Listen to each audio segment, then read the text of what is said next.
All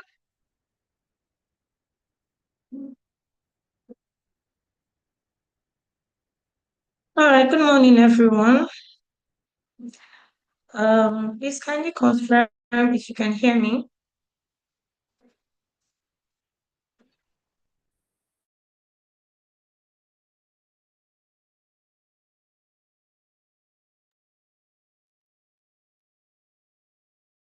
All right, you're all welcome to today's session.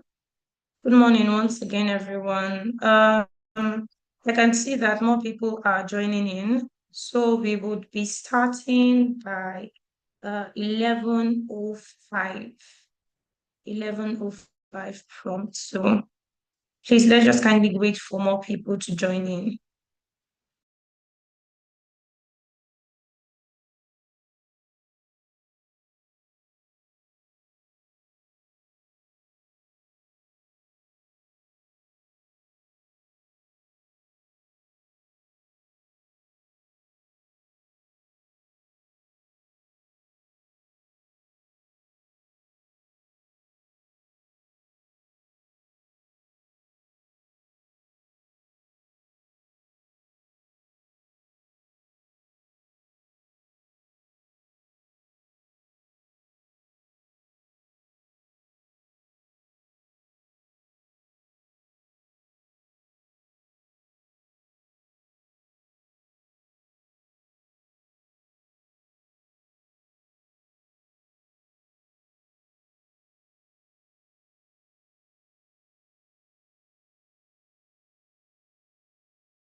Okay.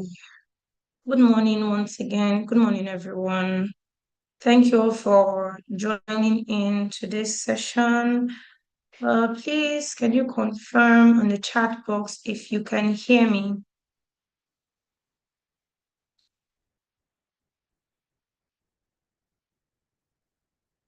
Kindly confirm if you can hear me.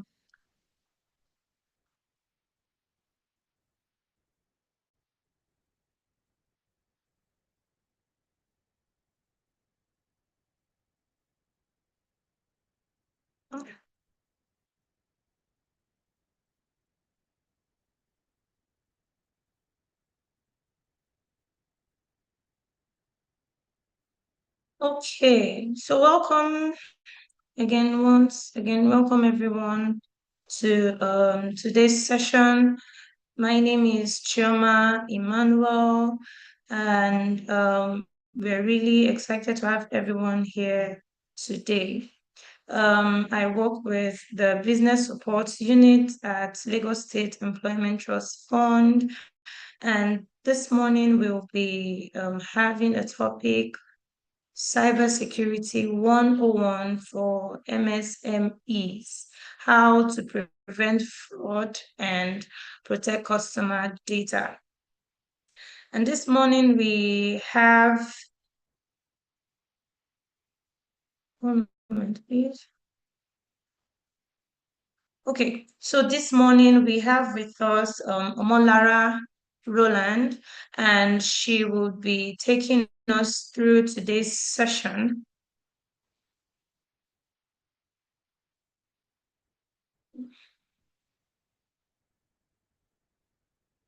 But before we go into today's session, please, there's a poll that has been launched on the chat box. Please fill it in, kindly fill it in.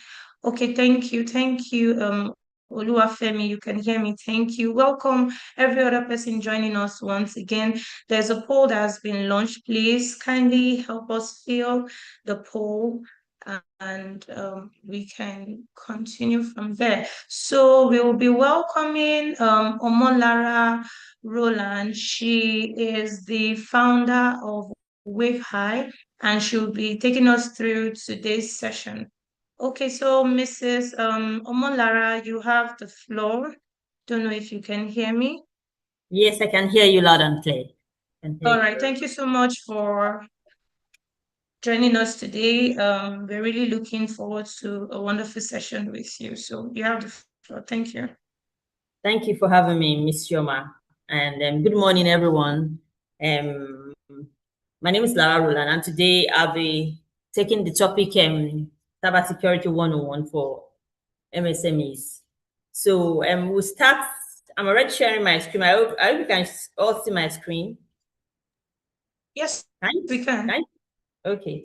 All right. So we'll be first of all looking at what cybersecurity is.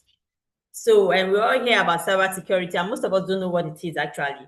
So, but for us, cybersecurity is the practice of protecting systems, networks, programs, and data from digital attacks. So it is also known as cyber attacks. And these cyber attacks are usually aimed at accessing, changing, or destroying sensitive information and then extorting money from users or interrupting normal business processes.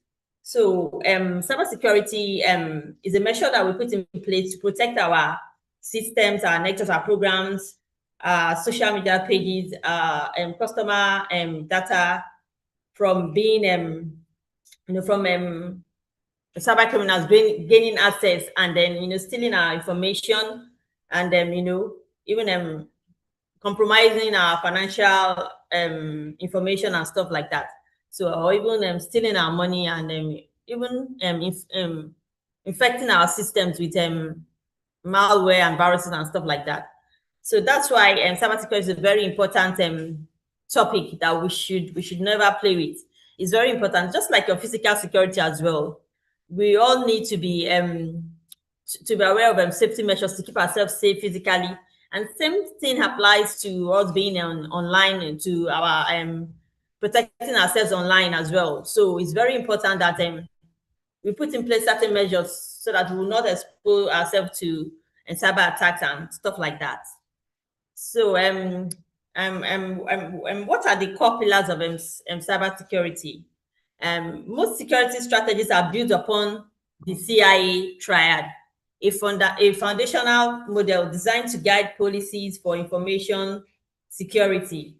So the CIA is based on confidentiality, integrity, and availability.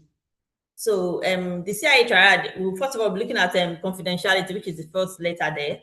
So this ensures that sensitive information is accessed only by authorized individuals. For example, encryption, multi-factor authentication, or two-factor authentication. They are very important in safeguarding self online and then preventing cyber attacks. The second one in the CIA triad is integrity, maintaining the accuracy and consistency of data, ensuring it has not been altered by unauthorized parties, for example, file permissions, checksums, and so on.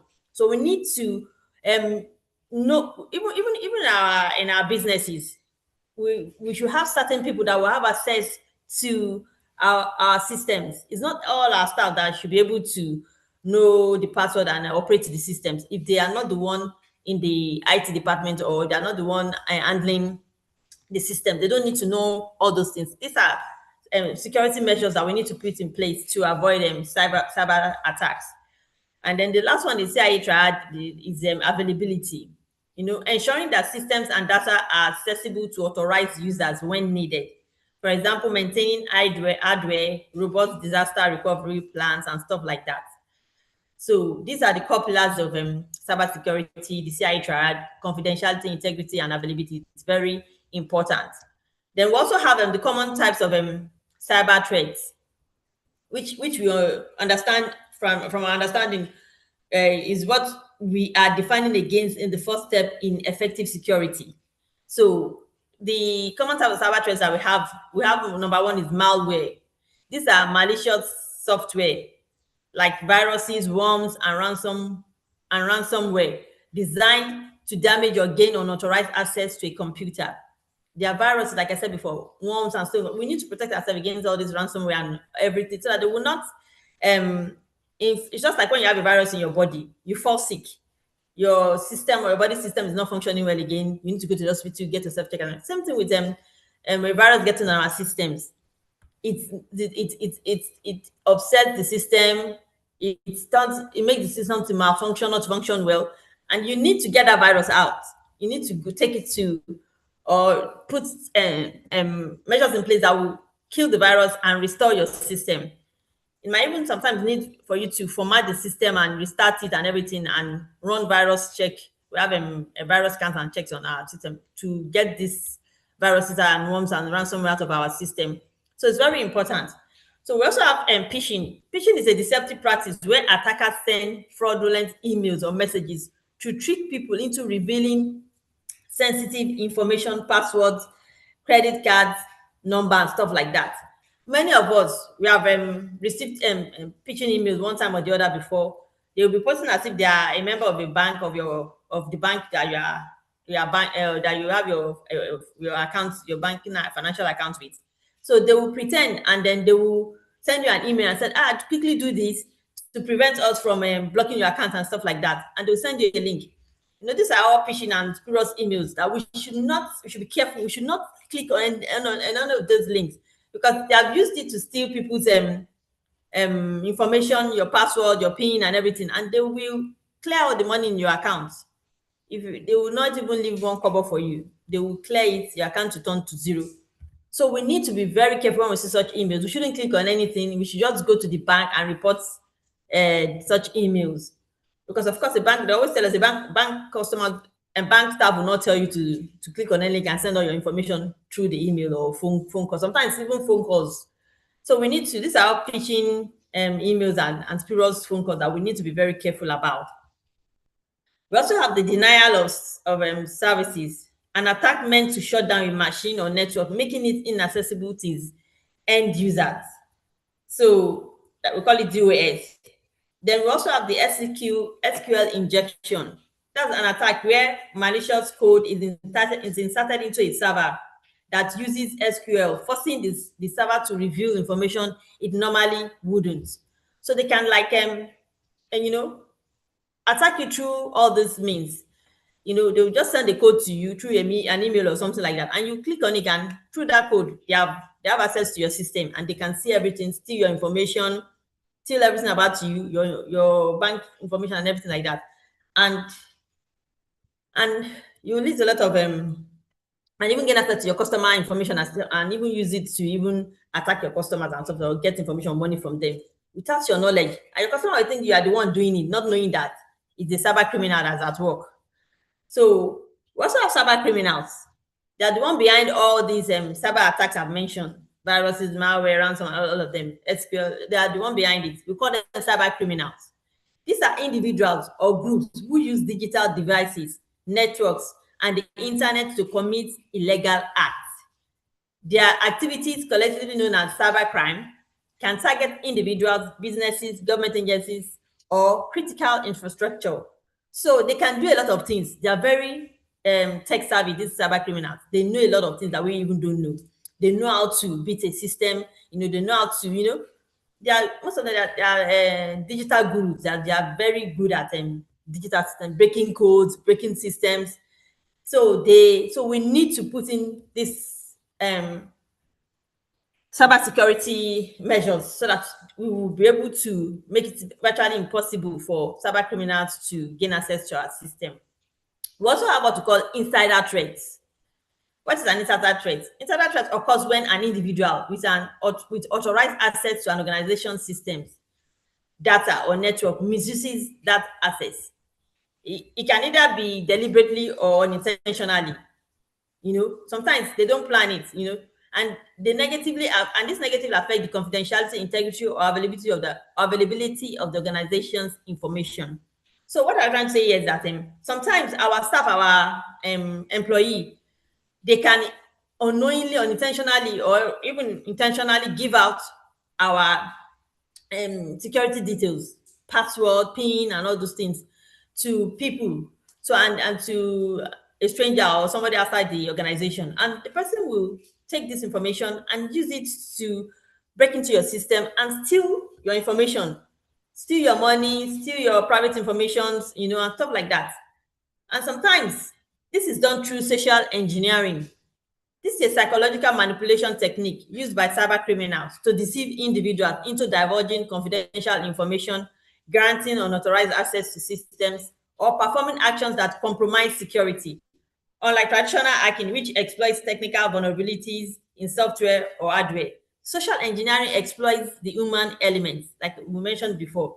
Our tendency to trust, our desire to be helpful, and our inclination to act under pressure or fear. So this social engineering is carried out on individual, probably your organization staff or your SMSC employee, your business employee. They will just come, talk to you, gain your trust, act friendly, and they start asking you information about your technical aspect of your work. What's the password for? How do you gain it? Before you know it, you're telling them everything. The password, this is it, this is, and they're noting it, and their brain work very efficiently, like a computer. And you just think you're just saying, getting the trust of a friend, or talking to a friend, or you know a companion or a colleague or something like that, not knowing that you've already exposed your business organization to cyber criminals. So and this one, they will take that information that you have given them, and before you know it, they've gained access to your system, and the problem starts. So we need to be careful when talking to people, when they try to ask you about things about your work.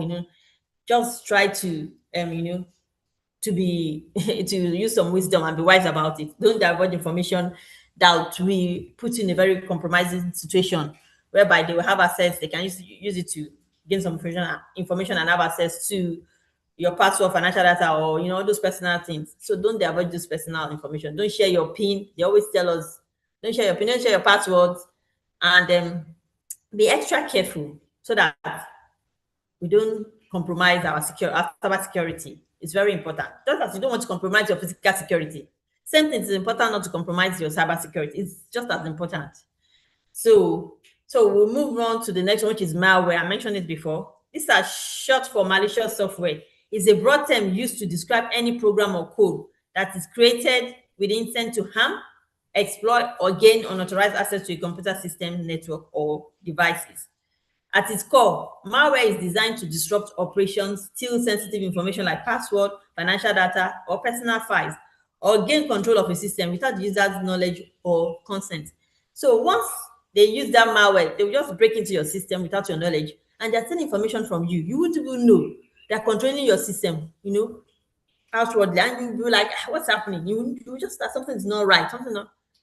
And before you know it, you just do that. There's a malicious software on your system, and you need to get rid of it fast. The other one is phishing. Phishing is a type of cyber attack where attackers pose as legitimate entities such as banks, colleagues, government agencies, or popular service providers to deceive individuals into revealing sensitive information. At its core, phishing is social engineering. Sometimes they gain some of this information through speaking with us. Sometimes our friends, it's people we know, our associates, colleagues, business associates, that steal some of this information, and or an acquaintance, and they will use that information against you. You just think, I mean, she's my friend. They can't do anything. They can't. No, no, no, no, no. I trust the person, but we need to be very careful. We should not divulge some of these our passwords and things and everything. We should safeguard ourselves online and offline. Very important. You know. So at its core, phishing is social engineering. It manipulates human psychology rather than exploiting technical vulnerabilities in software or hardware. The goal is to trick the victim into performing an action such as clicking a malicious link, like I mentioned before, downloading a harmful file, or sharing credentials. And before you know, you are giving away information. They are stealing your information. Before you know it, they have access to your bank account and they clear all the money in your account. And you wonder, like, when did this happen? What did I do? Not knowing that you have clicked on something, you have clicked on a link on an email, and you've exposed all your information to these cyber criminals. And before you know it, those ones, they don't waste time. They just quickly take advantage of everything you've told them. So, what are red flags to identify phishing emails? What are the red flags? I'll just highlight some of the red flags for you. I'll just quickly mention them for you. One, suspicious sender address. When you look at the address, you look at the bank logo. If you look at it, you notice that it's a bit different from your bank logo. If you look at it critically, if you're somebody that takes notes of things easily, that's aware of the details of your bank logo, you just it's slightly different. GT bank logo is like this, this B is small, and before you know it, you'll be suspecting. So the email address often uses a domain that doesn't match the bank's official website.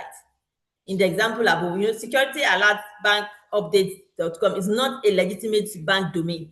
So if you use your cursor to hover on the email, you see that the website is different from your bank this thing. You see that the website is coming from another domain outside your bank. If you can be careful, these are some of the things you should look out for.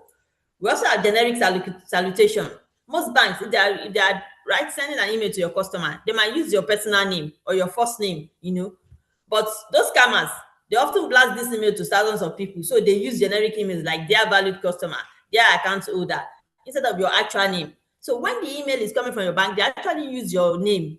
Though sometimes the cyber criminals are getting a step ahead of us, but you should know that when the generic email, their account holder, their valid customer, click this, do this, you just know that most likely it's a phishing email, and don't click on any link they send to you to click. We also have the manufactured urgency. Cyber criminals want you to act quickly without thinking. Like, they say like the threat, like your account will be suspended immediately if you don't take action. You have to click the button now. You have to click that link now. They make it. It's a matter of urgency. They want you to act quickly because they are eager to steal your money. They are eager to steal your information. They are eager to steal your details. So it's a matter of urgency. You have to act now. So anything that they are telling you to act now, you should know that it's most likely because bank will not tell you to act immediately. Even if they want you to do an action, they'll give you days, time, not asking you to do it now. And and if you fall to that prank, I'm afraid they will just steal your information. So the immediate action is required. You have to act now. And it's designed to trigger panic. I don't want them to block my account, so I don't want them to do this. And before you know it, you are clicking it and your money is gone. So we should not let them put fear and panic into us to act immediately. Once you see such email, just delete it or go say, okay, I'll take it to my bank when I have time. Don't be so. Bank will not tell you we are going to want to block your account now if you don't do this. They don't usually send such email. If there's anything they want you to do, they'll tell you to come and see their customer service. They won't tell you to act on through an email. So we also have the mismatched or hidden links. If you over your cursor over the click here button, without clicking it, you often see a web address that looks completely unrelated to your bank's official portal. I mentioned that one before. If you use your cursor to click on that with the sender email, where the sender this from you, if you use your cursor to hover over it, it will bring out the web address where the email is coming from. From there, you'll be able to see that it's not coming from your bank. You see that it's from another website, from another domain entirely, totally different from your bank. And then, of course, the request for credentials. Legitimate banks will never tell you to click a link in an email to verify your password, PIN, or other sensitive information. They will not tell you to do that. Bank customer will not tell you to do that.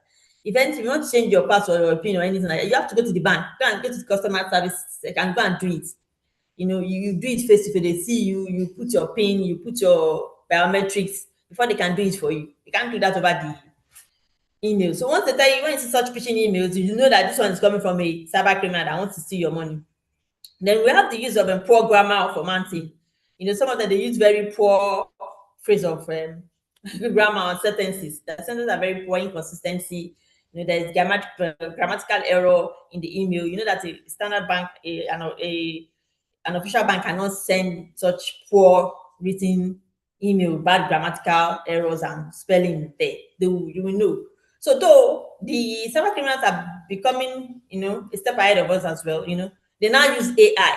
And when you use AI, you're able to construct good sentences. So they use AI to send those emails. So AI will bring in good construction of English for your sentences. So you won't even know that. So, but if you take time to look at it, you still see one or two inconsistencies or awkward phrasing that will make you know that this can be from my bank.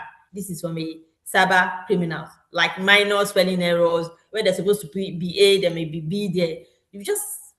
You're able to figure that out if you are somebody that's consistent with some of these things. So what to do if you receive a suspicious email? Do not click or reply. Do not act. That act of urgency that they say you must act now, just ignore it. Avoid clicking any links, downloading any attachments, or replying to the messages. Just ignore it.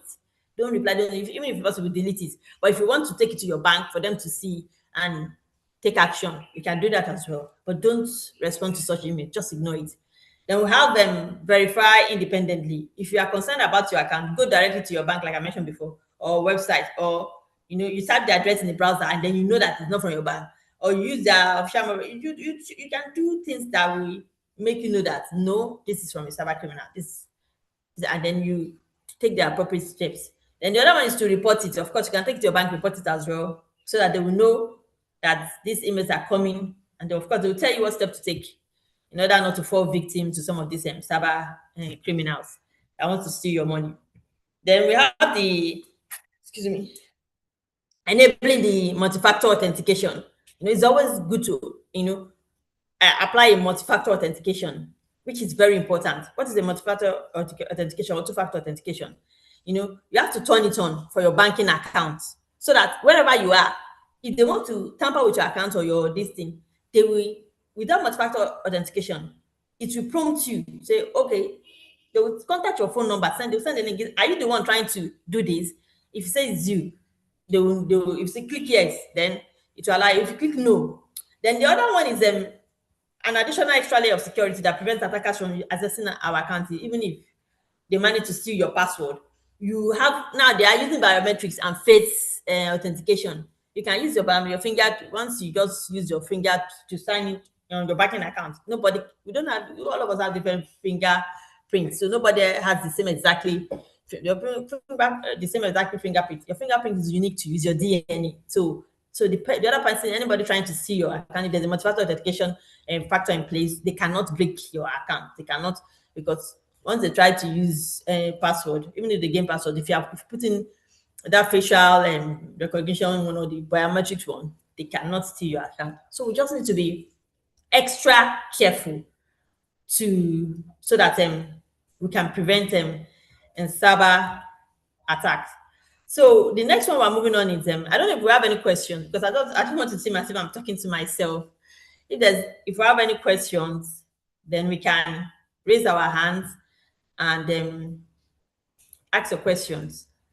I don't know if there's any questions or suggestion or anything, or anything you don't understand. So we can, if there's no question, let me just move on. So the next one is what are the key cybersecurity measures? There are cybersecurity measures that we can put in place. That's what the multi-factor authentication. This thing is very, very good. Like I mentioned before I Can't asked that. see your screen anymore, ma. Okay, you can't ask me. Okay, let me share it again. I need to share the screen again. Sorry about that. I'll just share it again.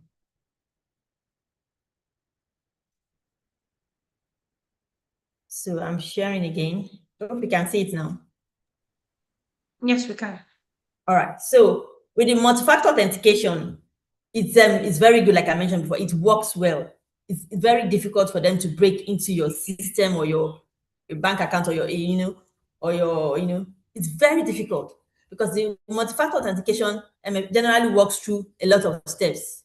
It has actually make it impossible for hackers to steal any of for them to hack your. It's very virtually impossible. So because it's like a double layered cybersecurity measure that is put in place. So one, you enter your credentials, enter your username, your password on a website or app.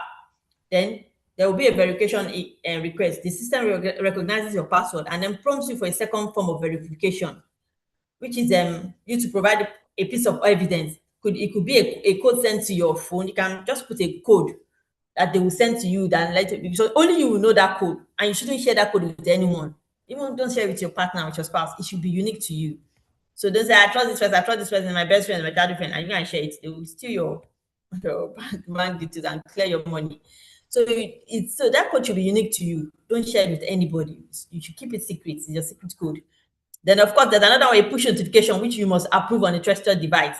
We all have our phone numbers. Most banks, they have our phone numbers. So even if they want to do anything they want to, they will first of all contact that phone. So a push will come. Are you the one trying to log into your account?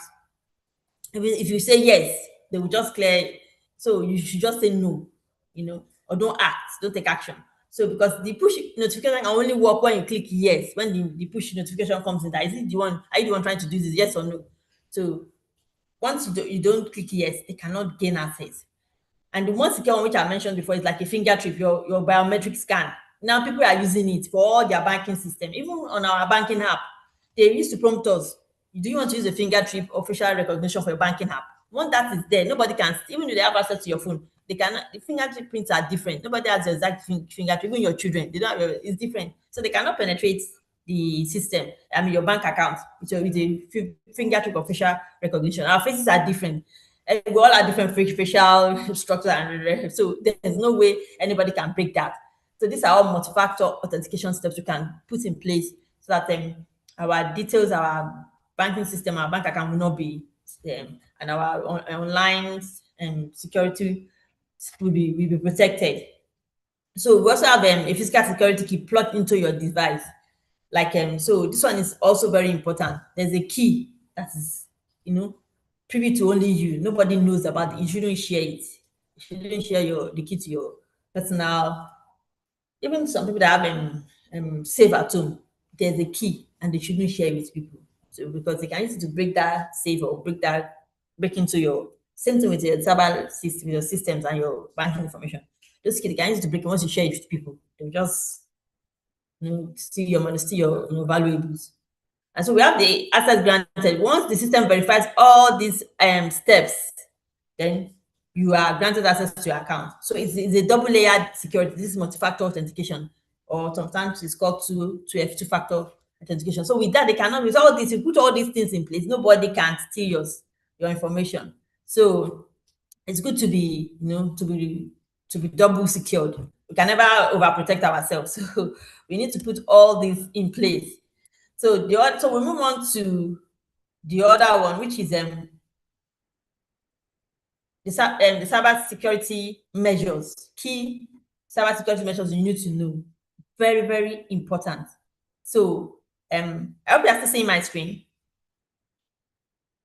Can we watch it still? Is my screen visible to everyone? Yes, it is.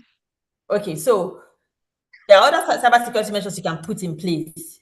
One is admin your identity, the front door. Pass keys were available, switch to pass keys rather than password. The pass keys you can use alphabet, numbers, symbols, just mix it up together rather than just using a password and enter, come out. Just make it difficult to mix it with a blend of things. They cannot pick it at all. Pass keys is even more difficult to break than password. But they eliminate the need for a traditional password by using your device's biometric security, facial ID, fingerprints, making them nearly impossible to pitch in. for them to see your details through phishing. It's not possible because it will tell them, okay, put your finger to it or put a passcode or it's difficult. With a passcode, it's even more difficult. Then we have the digital hygiene and network defense. We call this the 3-2-1 backup rule. Never rely on a single copy of your data or research. So, like if you have data somewhere, you need to have like 3 copies. Have original and 2 backups. 2 different storage types. You can store in the cloud. You can store on an encrypted external hard drive, like your iDrive, like your disks and all those things, and flash drive. You can store it there. And you can even have a hard copy, like in the form of books, and some stored safely in a safe. Like 1 copy stored off-site, off cloud storage, and disks and flash and hard drives and stuff like that. You can store away from there. So just we call it 3-2-1. We call it 3-2-1. We call it 3-2-1 rule. Is very good. It's a 3-2-1 backup rule. With that, nobody can break into your system. Nobody can steal anything from you. Yeah, nobody can take your data. Nobody can take your research, your email, or important files or documents. They can never steal it. It's not possible, and they cannot wipe it away. So, because when you have those 3-2-1 backup rule in place, it's difficult for it to be stolen. We also have to recognize AI scams. AI, people are using, like I said before, cyber criminals, they're a step ahead of us. They are very good with AI, agentic AI, all of them, generative AI. They are good. They're always a step ahead of us. So they use AI to scam people now, because AI can even clone people's voices. I would just, someone will just call you and the voice will sound exactly like your boss or your colleague's voice. And you'll be wondering, and you say, okay, and Tola, transfer all the money in your account to me. Transfer all the money in your account to me. And it sounds exactly like the voice of your boss or your colleague. And before you know it, you are doing, and they will send you the account details, you send it to. So in order to be double sure, you should just act and say, my boss said I should transfer the money in our business account to this so number, this is bank account number. You shouldn't do that. First of all, you have to call your boss. That's why it's good to have your direct boss's number or WhatsApp number. You call them directly and ask them, madam, are you the one that asked me to transfer all the money in our organizational account or business account to you, to one certain number? The person will say, no. I say, but you just called me now. And you say, no, it's not me. So you put a call directly to that your boss. After the person, because they can use a deep fake AI cloning this thing device or app to scam you and to sound exactly like your boss, and you think it's your boss talking. So we need to verify. Put a call. If you receive an urgent request, even from a known colleague or a superior that involves money, sensitive data, or unusual actions, verify it through a second independent channel. Put a phone call to that person. For example, through a phone call to the number you already have saved. Call your boss directly. Still call the person after the person have dropped. Still call him again. Don't think, but I just looked at why calling her again. This looks like it's a funny something. It's good just to be extra careful. We cannot be too careful. So we call our boss. Hello, madam. I know you just called me now. You say, I just called you. No, it wasn't you. But you just called me now. No. I just want to verify again and confirm the second time. She said, no, I'm not the one. No. Then you know it's an AI scam. That the person is probably using a deep fake voice cloning AI app to clone your boss's voice. So we need to always be extra careful. Then we have the end-to-end encryption. Like WhatsApp messages, it's a E to E. We call it E to E. So it's E to EE. So it's the messages is safe. Whatever messages you are sending through such app is safe. There's no third party that is seeing it. So it ensures that only the communicating party can read the messages. It's just you and the person communicating. No third party can see it. It can't go out. They can't copy. It can't get out of your WhatsApp unless you share it on a platform or on a system or on a social media. But if you keep it there, there's nobody that can get access to it. Not even the service provider can access the content. Even WhatsApp management team, they cannot see it. So that's what end-to-end encryption means. We need to use online platforms that is safe, that they have these measures in place, so that we will not be diverging sensitive data or information, or open ourselves to cyber attacks and cyber criminals, and they will steal all our information. We also have the HTTPS, the Hypertext Transfer Protocol Secure. This one is very good because if you go to any website, if I can show you an example, if you click on any website, you will see that it always carry the HTTPS to tell you that this site is secure. It's that S at the back of it is for security. So um any website that doesn't have that HTTP, if you just have HTTP, it's not that secure. It's called Hypertext Transfer Protocol Secure. That S there is the security there, is the safe aspect of the website. Some websites, they don't have that. If they don't have that, it's easy for cyber criminal to break into that website. So we should be careful in having any dealings with such websites. When we are browsing or looking for information online, we should always go to safe, secure websites. And we should always have a virus scan that will help us do that as well. If you want to open any link or any link that's sent to us, but through that, they can send viruses or malware or ransom or anything that ransomware that can steal all your information. They can do that through that. So if you see a link that doesn't carry that secure this thing, be very careful. Don't open it. Don't open it. So, and whenever you see the padlock icon, because on some, like this site that will be going in a few minutes now, that I'll be showing you. Some website, they have that secure padlock icon. It's good when you see such icon. It shows you that that site is safe. It's safe. No, you can browse, do whatever you want to do, and you don't have to fear cyber attack, virus, ransom, all those things, or malware. It's safe. So address by it indicates that you are communicating with a website over HTTPS, like I mentioned before, which is very secure. And this protocol safeguards your online transactions. It safeguards your online. And then it's personal information and browsing activities. Everything is safe. It cannot get out. Whatever details you put there, you won't find out. You don't have cyber criminals don't have access to it. It's secured. So they cannot, it's hard to break. That's for such information to get out. So if you look at this link here now, I'll be copying it and putting it, and I'll put it in a browser because I want people to see an We example can't of it. see we can't see the Okay, link you're okay, speaking of. all right. You can. Oh, sorry, you can see. Let me start again. I'll reshare. So this is the. Let me share again. Share.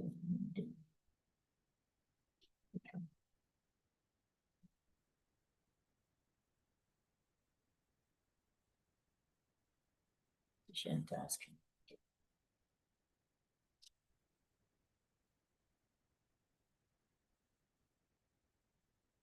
Okay, so I'll just share a particular window.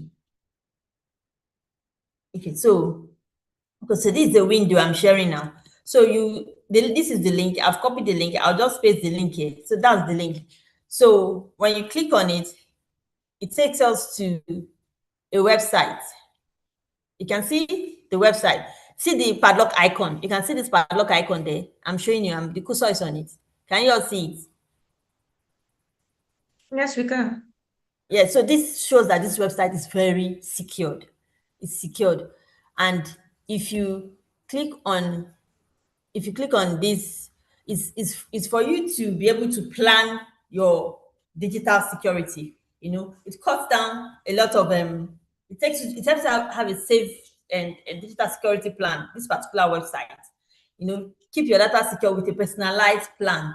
It helps you to follow a procedure, a laid down procedure from probably a policy, a cyber policy that you have in place already. So it's like a step-to-step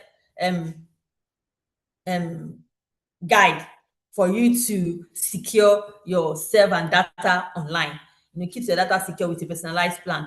So I'll just show you an example of how to use this particular website. You cannot copy this website. It will help you. So you just create a safe plan. You just safely backs up files, reduces online tracking, avoid phishing scams, and prevents identity theft. So these are some of what this personalized cybersecurity planner does for you. So to create one, I'll just show you an example of how to create one. You just first of all click on this create your plan. So once you create it, you click on it, then it takes you to this. Which of the following do you use? Choose all that applies. It takes you to different devices that we all might be using. Is it are you using an iPhone or an iPad? You want to secure your system. Are you using a laptop, a Windows computer like the one we are using now? Are you using an Android phone or tablet? So you click on all that matters to you.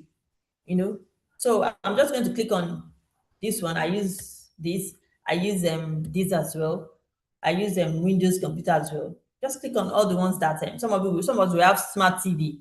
We can connect our phones to our TV and our laptops to our TV, and we are working even on our TV in our sitting room.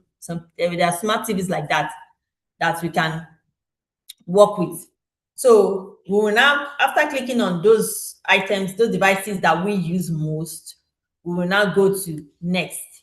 So it takes us to, see? So it takes us to a, what do you want to do? Choose all that apply. What you want to do, what specifically you want this planner to do for you. Protect myself from ransomware, viruses, and other malware. You click on it. And then next one, protect my data if my devices are stolen. Click on it. It does that as well for you. And then, excuse me, communicate privately, maybe end to end, like I mentioned before, E to EE, and encrypted messaging platforms like WhatsApp and stuff. Click on it if you want to have a plan for that. Keep people from seeing my screen. I won't click on that, because if I click on that, you will not see my screen again for everybody. So you just click on what you want to do. Protect my financial information. Let's click on that as well. Privately access sensitive online resources. If you want to do that, you click on it. Avoid phishing scams. You click on that as well. And then keep important online accounts safe. Everything you want to do. Prevent identity theft. Click on it. And then you now protect myself from online harassment and stalking. You click on that, because some of us, we used to have online stalking and harassment, unwanted or attention online. There are ways you can use this plan as well to handle it. And then you click on that as well, and then prevent tech companies from collecting my data. If you want that too, you click on it. So after clicking on everything you want it to do for you, you now went to next. You click on next, and then it will give you to help you get your plan. So these finally are any of the statements true. Choose all that apply. I want to learn about shielding my identity. My account has been hacked. I want to protect myself. Click on everything you want. I'm concerned about online harassment or stalking. Maybe people are bullying you online. Click on that as well. I'm a victim of identity theft. Maybe somebody has scammed you online before. You do that as well. You click on that. You want to learn about sharing your identity online, click on everything that pertains to very important, like with the one we're doing now. So in this training. So and then you now click on get your plan. You click on it, and then it will now break it down for you. To break it down. All the tips, all the steps you need to do. So getting the responding to online harassment. When you click on this, it will open it for you. Everything you need to do, just all step-by-step plan, all you need to do, everything. So once you follow this step-by-step plan, you are protected. You are. So, and then it gives you resource list, numbers to dial, where to get help, everything, everything you need to know. It will tell you the step-by-step plan you need to take. If it's responding to identity theft, just click on it, and it's free. So it's not a paid platform. Get your credit reports. If you want to get the credit reports, you ask for it. Free credit reports are there. If you click on it, it will provide it for you. Your credit score, your financial standing, all those things. Click on it. And then it brings everything out for you. And then if you want to report an identity theft, it will show you instructions for disputing errors on your credit report. Everything is out there. it will help you, do it. So the step by step and plan and guide and procedure. So all these are there. The lists are inexhaustible. It's even to firewall, backing up your phone. If you want to back up your phone, your iPhone, it will take you there. It's easy. Just click on it. It tells you all the thing you need to do to back it up, so that to prevent it from being stolen, or when your phone is stolen, to prevent people from breaking in and stealing your information and your data. Making, it will tell you all the plans you need to put, everything you need to do. Your next step, choose the cloud or computer, everything, configure your backup, all everything's there. Encrypt your backups. It's there. Click on it. It will do it for you. End-to-end encryption, like I mentioned before. If you just click on it, I've already put the cursor on it. A security method that uses the math to scramble or encrypt data, so that it can only be scrambled, it can only be unscrambled or decrypted by users or devices within the proper. So everything is there. It will show you how. So it's very important. A backup will quickly help you restore your data if you ever have an issue with your iPhone, such as theft, lost, or damage. So in case your iPhone is stolen, you can do these measures to block your phone and prevent people from getting access to that phone. The phone will be useless to them. They cannot break it. It will be hard. So these are some of the things we need to put in place to really secure ourselves online. So, in moving on to the next, I don't know if you have any questions. In moving on to the next We'll be one, which taking is okay, all right, we'll be taking the questions after the session, ma. okay, all But if right. there's So, any question, please kindly drop it in the Q&A box. all right, okay. So we can move on. So the next one is cyber security policy, which is very important. Most MSMEs, we don't have cyber security policies. We don't have it, and we all just yeah, you just start We business can't see and your yeah. screen, ma. Okay, all right. So sorry. Let me share the screen again. Uh, I will share it again now.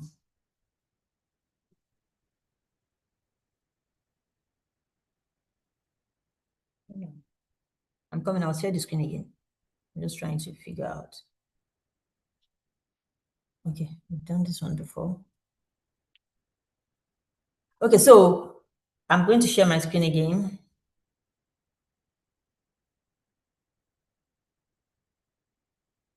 All right, so this one we are looking at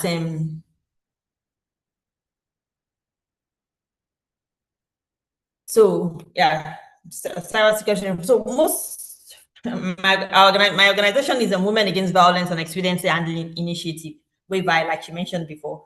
So that's the acronym for it. So for this training, I'm going to be telling you a bit about what we do. So, at Women Against Violence and Experience Handling Initiative, whereby we advance digital practice for micro, small, and medium enterprises organizations and civil society organizations, companies, and at-risk community across Nigeria. So, we work in every part of Nigeria. We work online most times, and then we provide innovative and study digital security solutions and cybersecurity policy designed for long-term resilience. We all need to have a cybersecurity policy in place. So cybersecurity policy is very important because for one, you can't just start a business and start working online. We need to stay, like I mentioned before, we need to stay safe online. We need to protect ourselves. And these cyber criminals, they are getting a step ahead of us. They too, they are becoming more technologically, you know, they're using more intelligent and smart technologies than we are. So they are always a step ahead of us. So if we don't put in these procedures and policies, we are going to have ourselves to blame when we come under a cyber attack and they're able to, penetrate our systems and, break in and, make a mess of our data and steal your customer data, steal the information, and even sending and phishing emails to your customer and saying, and they're getting money from them, and they think it's you, it's the organization that is doing your business, and they're spoiling your business name, and so we just need to, you just surround your ears to just say, come, you're knocking on your business, this thing that you are defrauding your customer, and it's not you, and there's no way you can prove it's you because they've gained access to your system and they're using your system to do it, and your information and your data. So it will be hard for you to say, no, it's not, we are not one. So that's why we need to put these things in place. So I'm going to put the questions to you. Have you or your SMEs or organization or company received a suspicious email, WhatsApp messages, or phone call in the past few months? And how did we handle it? If anybody can raise their hands, because I want it to be an interactive session. I don't want to seem as if I'm the only one talking. Has anyone ever, just raise up your hand so you can share your experience with us. If anyone has ever had any of these experiences I'm talking about, whereby they've been, scammed, or okay, when someone has their hand up, yeah, just unmute yourself and then tell us about yourself and your experience. Please, Abdulaziz, unmute yourself. Abdulaziz, your hand is up. You want to share your experience with us? You can. Yeah, I'll just allow you to talk now. Okay, you can. Yeah, Abdulaziz, you're on. You can unmute yourself and talk. Can you hear me? Hello, Abdulaziz.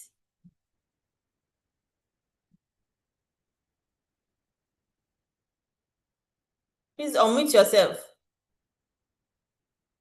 Okay. Yeah. So tell us what you. Yeah. Tell us about your scamming experience. Maybe you've been scammed or somebody sent you such suspicious email. Can you share with us? Thank Yes. you. Okay. Good morning. Thank you. Good morning. Yeah, it happens to me, in fact, up to 2 times. Wow. Like the first one happened to be outsider. The second one happened to be insider. The first person just called me that because I normally go for Abuja for a meeting. I'm a member of WIPO. So that we are going to have an international Zoom meeting. So then they now sent code to me, not knowing that the person want to hack my WhatsApp account. So immediately I sent the code back to him, thinking that they're going to join me with the Zoom, whatever. The next thing I saw was that I used so. At the end of the day, that is how the person entered my account immediately, using my name, collecting money from people that because somebody that know me very well, we're thinking that I'm the one seeking for help. Help, Kindly send me 150,000. I'm in a place where I cannot, my network did this and that. So luckily enough, the person now said, Abdulaziz, let me call him. The person now called me that are you the one sending me message that you need 150,000 naira? I said, no, where then? It was that person that told me that your WhatsApp account has been hacked. So immediately, and then I took action. That is number one. The other one is my personal BVN number. So the person used it to borrow money from some of the digital, I think, easy money. Yes. So one day, this one I'm saying is around 2024, 2025. So they keep on calling me. I said, I didn't borrow money from you people. So late last year, around that November, December, one of my children was at home. He now asked me that, okay, let me even check for you. Who are these people? Do you really collect the money? So at the end of the day, then he downloaded this Easy Money app. Then using my phone, the 2 phone number I'm using, to find out which of the one the guy used for the money. So it was the number I used for my BVN, which happened to be my Glo line. The person now, I said, okay, where does that money go? That was how I was able to know that the person used my information. So the minute they get that money, then he transferred the money into another account. At the end of the day, I have to pay that money so that I can clear myself. It is one of the problems that I have with Lagos State Employment Trust Fund, that the loan I asked for was denied off. So sorry currently, I have to reapply now. Then I have to go to CRU, how they call the Bureau, whatever. Yes. for me to clear myself that I am no more longer on anybody's loan, whatever paying. Yes. So it is happening to people that doesn't know anything like that. Thank you. Thank you so much for sharing your experiences with us, Mr. Abdulaziz.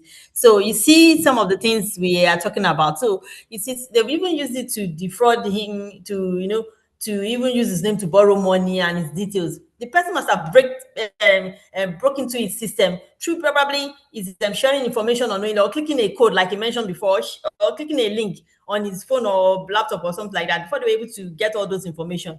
Or maybe through social engineering, maybe he was just talking to a friend and he was sharing those information with the person. This is my or you my my NIN this number. You just give it out. Before you know it, they're breaking into your system. So that's why we need to be careful with our personal details, our personal information, our BVN numbers, NIN. We shouldn't write it on anywhere. You shouldn't tell someone. You shouldn't send it on a code to somebody. You shouldn't divulge those information. They are personal to you. Why should you want to share it? And you have to keep it safe again very well. You have to keep those numbers safe. If you those files and those documents, if you keep them keep them in a safe whereby only you have access to it, the code and everything. We just have to be very careful so that to prevent some of this thing. And look at all the things it cost him, even to the point of them denying him a loan because they thought he had done something that I shouldn't have done before, borrowed a loan, and because of that, it was denied that LSCTS grant or loan as well. So we just need to be careful. So that's why we need to have a policy in place and we need to follow it strictly. Does your MSME organization or company have a written cybersecurity policy, a documented procedure for exactly what to do when that happens? This is a step-to-step guide to prevent some of these things from happening. Cyber attack, cyber criminals targeting us, using our information, putting us in trouble, without our knowledge. So we need to be a step ahead of them. So, like I said before, what is cybersecurity policy? We all don't know what it is. We just think, it's just one big grammar like that. No, it's a procedure. It's a formal, documented set of rules, principles, procedures designed to protect your business or organization or enterprises, the digital information and assets and everything pertaining to that business. It is a blueprint that you need to have. It will safeguard you, it will keep you safe, and it is a governance blueprint, like I mentioned before, that dictates how an organization or a business enterprise manages risk, secures data, and then responds to threats. Like the way he responded. You just realized that. So they are telling you he owns it, and they were contacting him with his phone number. And he didn't borrow the loan. So a cybersecurity policy will help you respond to that. We help you know that, yeah, something is going on somewhere. Something, why are they disturbing me when I didn't borrow a loan, that should come and pay back the loan. So it serves to answer the what and why of security, of your cybersecurity, providing guidance that enables you or your IT teams or your employee in charge of your system and everything, or you yourself, to implement the correct technical how, such as firewalls, encryption, or multi-factor authentication. All these things will be spelled out in the policy, so that when you see things like that, you'll be safe, or you'll be so secure online that they cannot target, they cannot break your system, they cannot even use any or say send your code. Even if it's your friend that is doing it, you first of all call that friend, you talk to, you get information from your friend. You don't just send any code to anybody and it's your personal code. Why would you want to send? Why would your friend even, any friend that is requesting for your personal access to your bank? You should know that's not a friend. He's a thief that wants to steal your information. So why should you send that kind of thing to your friend, even if it's your childhood friend? You shouldn't let divulge such things. So the core objective at its heart is a cybersecurity policy aims to maintain the CIA triad. I mentioned it before. Confidentiality. There's confidentiality with your presence online. Don't share sensitive data. It's only accessible to authorized individuals or you. You should not share those things online, or share it through WhatsApp, or share it through for somebody who call you. Because they clone voice now, so anybody can use anybody's voice to say, Abdulaziz is my pal. Send all your BVN, your details, your bank information, your PIN, your code, and you say, it's my long time friend, and you two are telling them everything.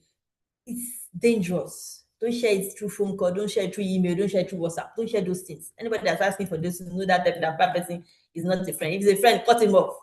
So then, secondly, is integrity, maintaining the accuracy and reliability of data by preventing unauthorized alteration. You have to have integrity. Even when you want to make changes to that policy or anything like that, you follow the still procedures. That policy will still give you procedures to make alteration or change any information. Anybody cannot. There will be code that the person will assess before they can change any information or alteration, so that you will keep yourself safe, your data safe. It's very reliable.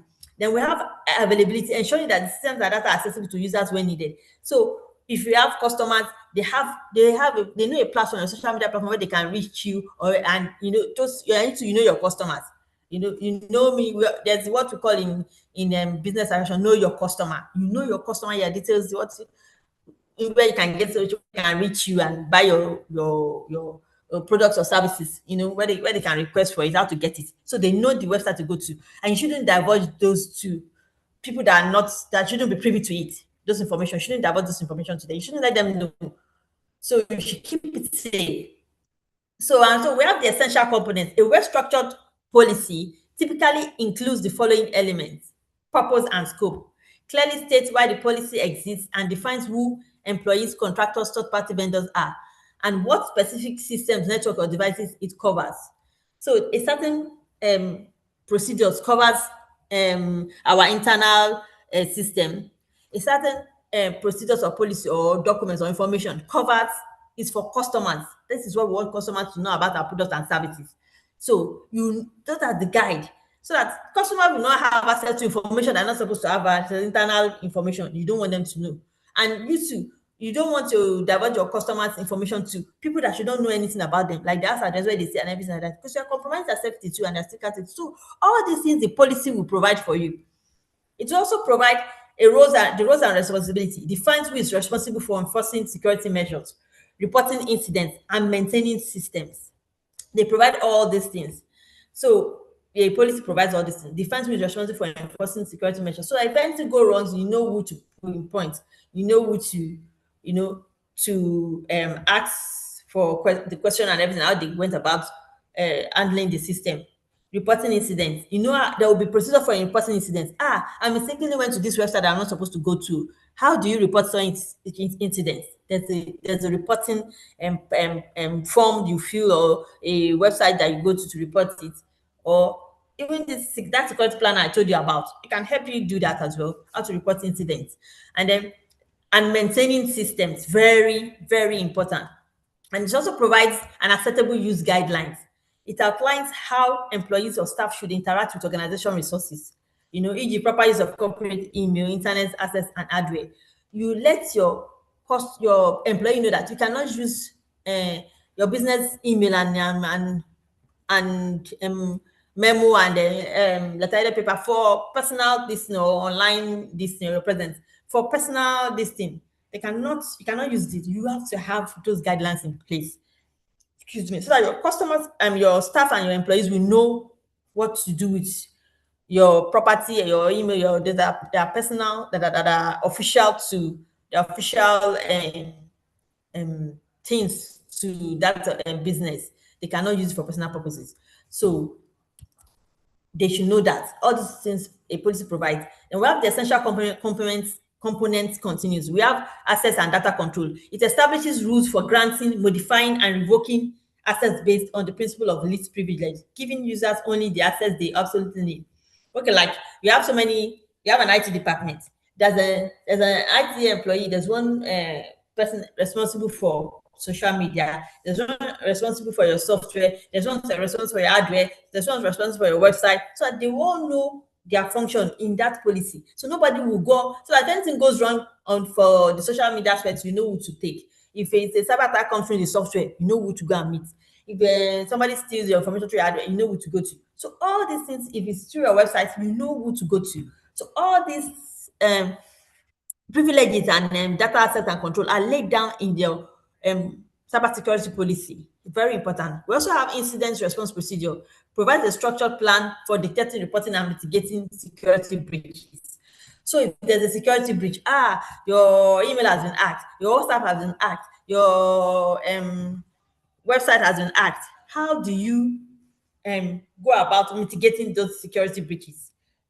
There's a plan, a procedure. Like that website I showed you can help you to how to report it, who to pass on the information, and probably they even stole a huge sum of money from your business organization. You know how to go about it. Report to EFCC, report to Nigeria Data Protection.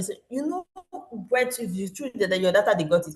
It will be spelled out in that security policy what to do. Excuse me, in case of a security breach. We call it incident response procedure. It will be laid down in your cybersecurity policy. We also have the compliance and audit aspect of the policy. This details how the business ensures it meets legal or industry-specific regulations and how frequently the policy is reviewed or updated. Like I always say, a cybersecurity policy is a living document because you will always review it, you always update it, you always put some information and take some out. Even as your business is growing, you still tailor the policy to suit that business at that particular time and what you are doing at that particular time. So it's a living document. It's not something you do and you abandon and keep for years, 10 years, 20 years. It will be obsolete, to be outdated. So it's a living document. As you are growing, as your business is growing, as you are changing some things, you are modifying your business, your policy is growing along with you. So usually you should appoint an organization that manages that policy for you. So when you are growing, when you need to update or remove something, also a staff goes out of is no longer an employee. You need to still update it so that people won't continue to do business with that staff. You let people know that this staff no longer this employee no longer my employee with my business too. So if you are doing transaction with him on behalf of my business, you are doing it at your own risk. So all these things we're doing in the policy. So why a strong cybersecurity policy matters? It matters in a lot of ways. One, it reduces risk. It proactively addresses vulnerabilities like phishing and social engineering. It will let you know what you should say, what you don't say. For some of us that talk so much, like me, I like to talk, but I'm always talking. So it will if you have my organization, we have a security policy. I know things I shouldn't say outside. I know things information that I should give to certain people in meeting with the organization. For each department, you have information that are privy to. So your finance department, your IT department, your admin department, different departments have different access to different aspects of your cybersecurity policy and your online presence. So it's very important. And also it ensures compliance. Many sectors and regions, such as governed by data protection laws, require formal security frameworks. So as a business, we all have compliance that you must do to the government agency and government authority. They expect us to do those compliance as business owners. Those things have to be put in place. All these things will be in your cybersecurity policy. It will be in your policy as well, like data protection laws, all those things. It has to be, embedded in your policy, your cybersecurity policy. And also with a cybersecurity policy, it helps to build trust. It demonstrates a commitment to data protection, builds credibility with stakeholders, donors, and communities and customers that you serve. When they know that this business they are secured, everything about them is documented. They have policy, they have procedures, they have plans, they have everything laid down. They will want to do business with you more. They feel safe. They know that any information you have about them is safe with you. Like their addresses, their phone number. You won't gonna give anybody their phone number. You won't give. So it helps to build trust with you because all these things will be laid down in your policies. Your employees will know, your staff will know. Those working with you, those doing business with you, they will know about all these things. So, and it also creates consistency. It ensures that every team member is on the same page regarding security expectations, reducing confusion during crisis. So when there's crisis, you know how to handle it. In case of the case of the one that happened to Mr. Abdulaziz, this policy will give a guide a step to avoiding such things and happening in the future, dealing it when it happens now, and then safeguarding it from repeating itself. So the common types of policy we have the acceptable use policy, we call it AUP, focuses on employee behavior regarding tech assets. We have bring your own device policy, governs the use of personal devices for work-related tasks.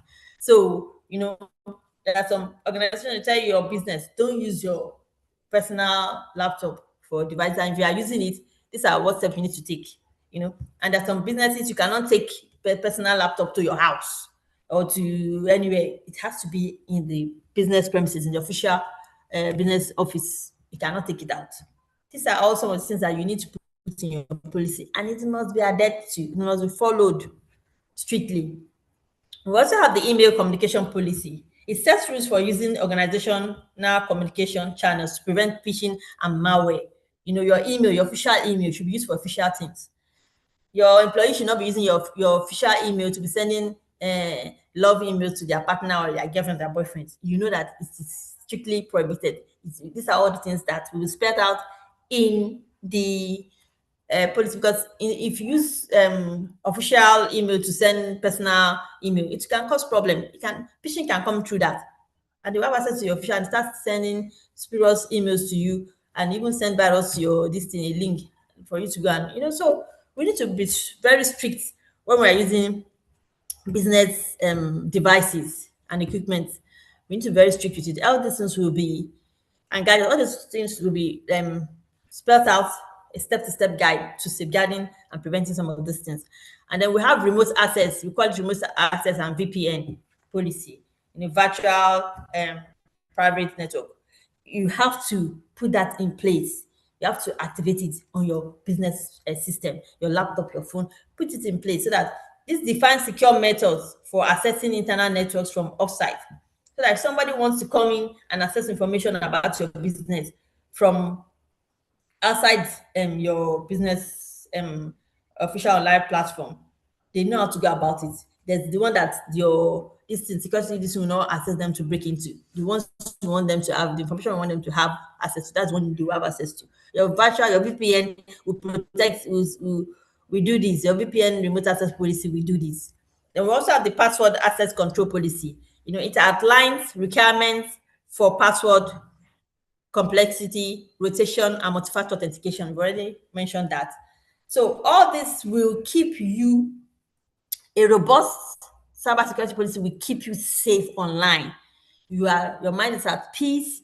You can sleep peacefully. You won't be sleeping with one eye open. Like, I hope they're not hacking my system. I hope they're not stealing my information. I hope they're not clearing my bank account as I'm sleeping now. You'll be so relaxed because you have put in place everything necessary. You've safeguarded yourself online and you are good to go. There's no stress, there's no, So these are at whereby we do cybersecurity policy for MSMEs. We provide it for them, and then we usually put a survey question out. Like, I'm going to ask you all to fill. This is a survey question that I want you to fill. It's a questionnaire to help you know if you are safe online and if you need a cyber security policy. So just click it, save it, and fill it.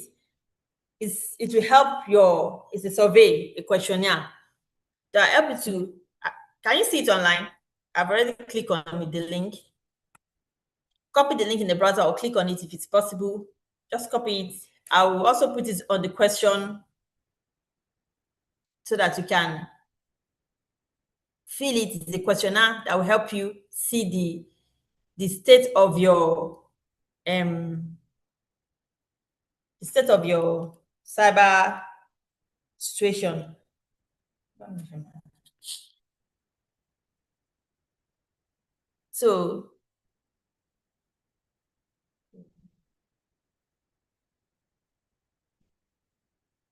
So you can just click on it and it will help you to, how do I send it?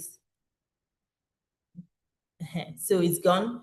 So once you click on it, it will take you to where you can fill the form, the questionnaire, and it will help you.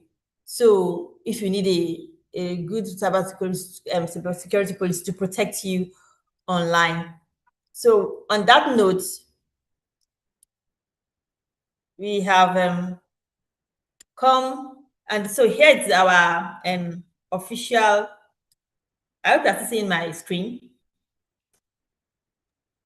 Yes, And you if can you want see it. to, yeah, all right. So if you our WhatsApp number, if you want to reach us to request for one, we'll be willing to do that for you for a very small amount of fee.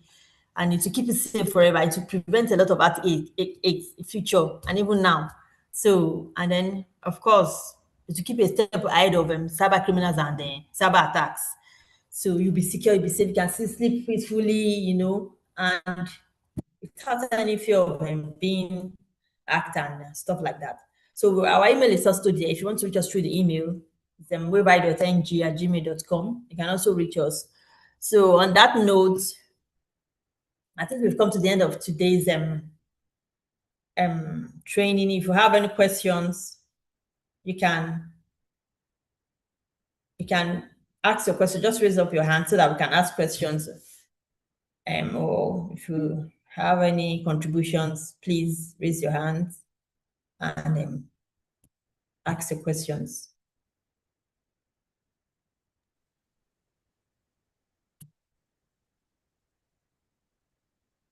So, is there any questions? Let me stop sharing my screen.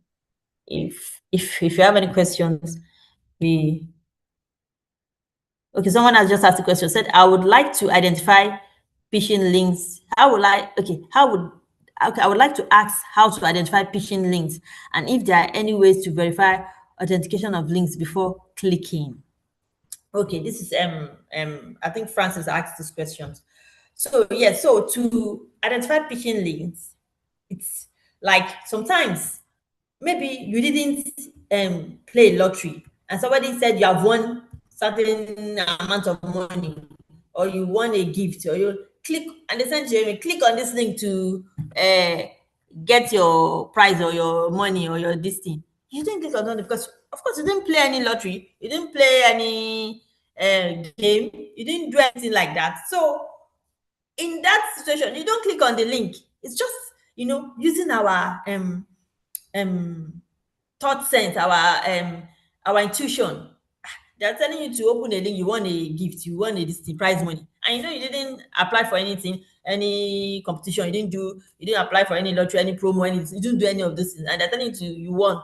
So if you didn't do any of those things, how would you have won? So you won't click on such links. So and then even like I mentioned, we always have that one of a bank always say they're always sending us email that we should do this. Don't do that. If it's coming from your bank, don't do it. Just go straight to the customer service of that bank. If you want to do anything, go straight to them and do any changes or alteration or change your password. So, okay. Someone said they just received. You see, so this is an example of a spurious email that someone is sending to us in the chat. This is it. So and they just told him to click here. So this is exactly and a classical example of a phishing email. They want to defraud you. You see, some Ashwaju Bola Oyebami, that you won 20,000 naira using empowerment cash transfer. Can you imagine? So the person that's sending this thinks the person that's sending it to is gullible. So if you are stupid enough, you click on this link and to claim your this thing, your payment money.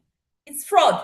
It's fraud. So you know that government will not tell you to click on a link. They will tell you to come to the office or do something. First of all, there will be a physical engagement with you in their office or something like that. If they want to even claim any of this thing.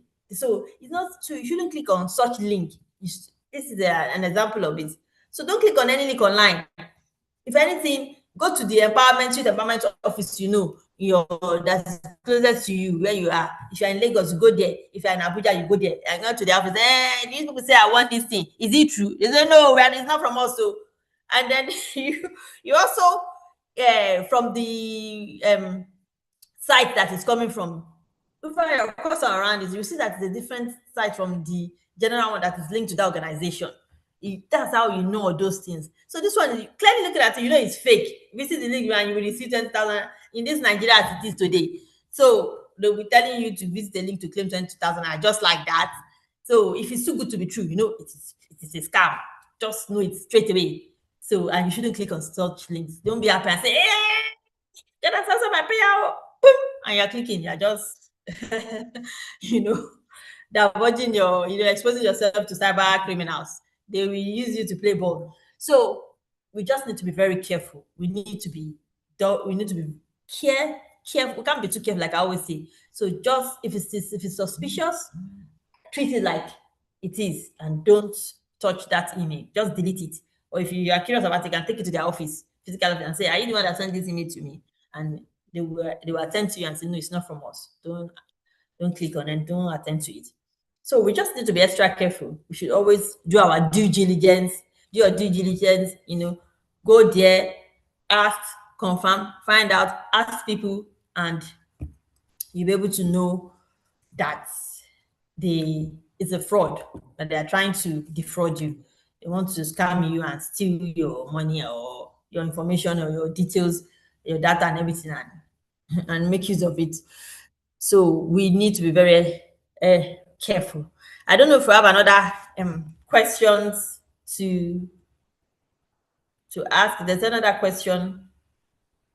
If anybody wants to ask a question, they can raise their hand and ask the question. So that just fill the questionnaire. It will help you know where you are, whether you put into place, and it's a kind of survey that you can use to know if you need a cybersecurity. From the answers, you will know yourself that you need some of this cybersecurity policy. It's not like saying, what do I want to do? It's very important. It's very important. It guides you, it keeps you safe online, and it protects you from a lot of heartaches. It's better, like they say, it's prevention is better than cure. This policy helps you prevent all those things, and it keeps you safe online. So you should not play game with it. It's very important. It's very important. So on that note, we've come to the end of this training. There's no more questions. Thank you for having me, everyone, and thank you for being part of this training. I hope you have learned one or two things to keep yourself safe online. Thank you. Thank you very much, Ma. We really learned a lot from this training. Thank you so much. Thank you so much, Omolara, for this very, very insightful and very impacting session. We are very, very grateful. So I think I saw a question in the chat box. Someone asked, do you offer complete training on cybersecurity? If yes, how can one apply?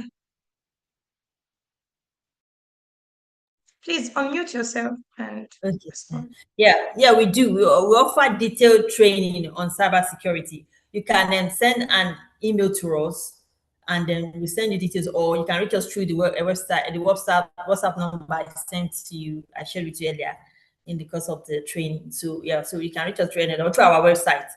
Our website is www.wavi.ng.com. I'll just type it here. You can also reach us through our website if you want to be part of our training, and then we sign you up for it. Okay. So, okay, I think I saw another question on the chat box. Adeleke asked, what sites did we just treat on security? I believe during the session we visited a site, so the person asked for it. Okay, the site, yes. The site is a security planner site where you can plan your security procedures. It's up to like a procedure you can, and in case of you have been attacked and you have a serious email, you can also use the site. I'll just share it with you again so that you can go there and make use of it. I'm coming. Let me just, so many documents I've opened here.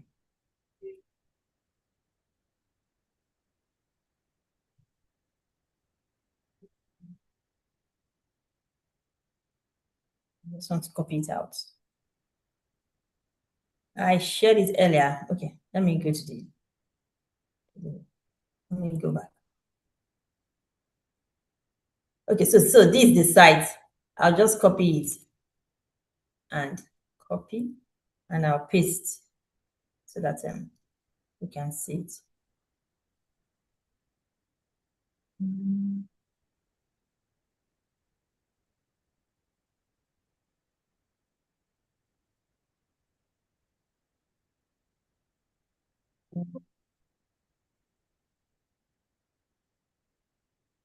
I'm trying to send it. It's not allowing me to send again.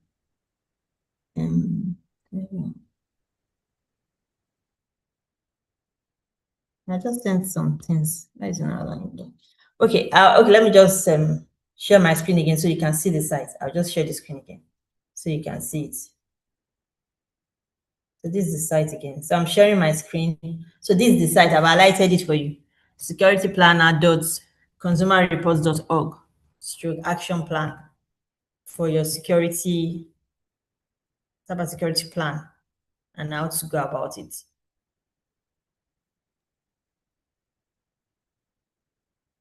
Have you seen it? This is it. This is the website. I've highlighted it. Okay, I believe you would forward the website to me, and then I can post that on the group. I think that would be Okay. better for Yeah, those that'll that be better. didn't get it. Yeah. Okay. So there's another question from Farouk. If we suspect our WhatsApp has been hacked or is being monitored, what actions can we take?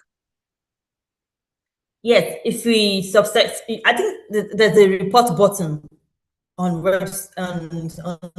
WhatsApp that if you feel you can report it on WhatsApp, and you can block that number. You can block the number and you can report that number to the number that is trying to if you know that number, because you know with WhatsApp we work with phone numbers. So once you see that the numbers is trying to, you can block the number, report the number to WhatsApp, and the WhatsApp will take action. Yes, so that's how to do it. And you can block the number as well, block the number, and that's the measures you can take on your own. And you also report it to WhatsApp. So you flag that number and then know how to deal with the number. Okay. Thank you. Okay, thank you so much, Omolara. I believe there are no other questions. Okay. Okay, yes, there are no other questions. Thank you once again for this wonderful session. I believe all our attendees have gotten basic knowledge. In fact, you really dished out a lot of information on cybersecurity. We're very grateful. Thank you so much once again. Thank you to everybody who joined us for this amazing session. Thank you for taking out time to stay all through the session. Thank you for the questions, those that asked questions. Thank you to everybody that has been joining on for all our sessions. I can see Samuel, I can see Ulu, Olawuyi, Ajala. Thank you, everyone. Also, please, you can follow us on all our social media platforms.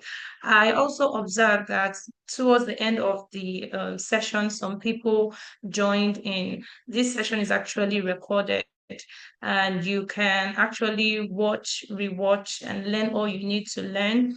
Go to our YouTube channel. The link will also be posted on our platforms, on the WhatsApp and other social media pages for you to watch and rewatch. And we have come to a close. So thank you once again, Omolara, for having us. Thank you for being with us. Thank you, everyone, for staying through Thank you this for having me. session.